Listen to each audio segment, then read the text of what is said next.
नंदीग्राम एक्सप्रेसमध्ये नवविवाहित जोडप्यासाठी हनीमून सजावट बनला आहे देशभरातील सोशल मीडियावरील मुद्दा.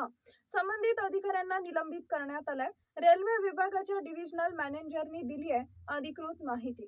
जालना जिल्ह्यातील एका नवविवाहित जोडप्यासाठी नंदीग्राम एक्सप्रेसच्या फर्स्ट एसी केबिनची करण्यात आलेली खास सजावट सध्या सोशल मीडियावर चर्चेचा विषय ठरली आहे. लाल पांढरे फुगे, फुलांच्या माळा, गुलाबांच्या पाकळ्या आणि आय लव्ह यू या संदेशांनी सजवण्यात आलेल्या या केबिनचा व्हिडिओ मोठ्या प्रमाणात व्हायरल झालाय.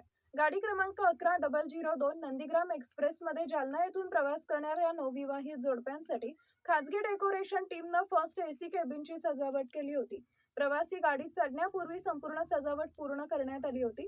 व्हिडिओ व्हायरल झाल्यानंतर रेल्वे प्रशासनानं या प्रकरणाची गंभीर दखल घेत ड्युटीवरील मुख्य तिकीट निरीक्षक गिरीश कुमार यांना तत्काळ निलंबित केलं. तसेच खासगी डेकोरेशन टीमला रेल्वेच्या फर्स्ट एसी कोचमध्ये प्रवेश कसा मिळाला याची विभागीय चौकशी सुरू करण्यात आली आहे. या घटनेवर सोशल मीडियावर संमिश्र प्रतिक्रिया उमटत आहे. फुगे आणि सजावटीच्या साहित्यामुळे सुरक्षेचा धोका निर्माण होऊ शकतो अशी ही चिंता व्यक्त करण्यात येते.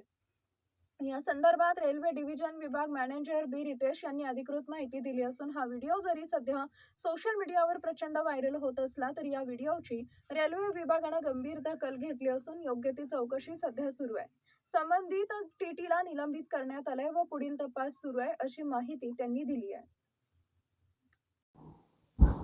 जो नंदीग्राम एक्सप्रेस फर्स्ट एसी में डेकोरेशन का जो वीडियो इंटरनेट पे सर्कुलेट कर रहा है, उसके तहत जो जानकारी करने के बाद ये इन्फॉर्मेशन प्राप्त हुआ है हमारे इंक्वायरी में कि एक प्राइवेट डेकोरेटर ने फर्स्ट एसी कोच में एंट्री करके वो डेकोरेशन किया हुआ था। जो इस कंसर्न हमारे जो स्टाफ थे जो अनऑथराइज्ड एंट्री को प्रिवेंट करना चाहिए था, तो उन्होंने नहीं किया और उसके तहत उनको इमीडिएटली सस्पेंड किया गया है और आगे डिपार्टमेंटल इंक्वायरी जारी है और प्रॉपर अप्रोप्रिएट एक्शन लिया जाएगा।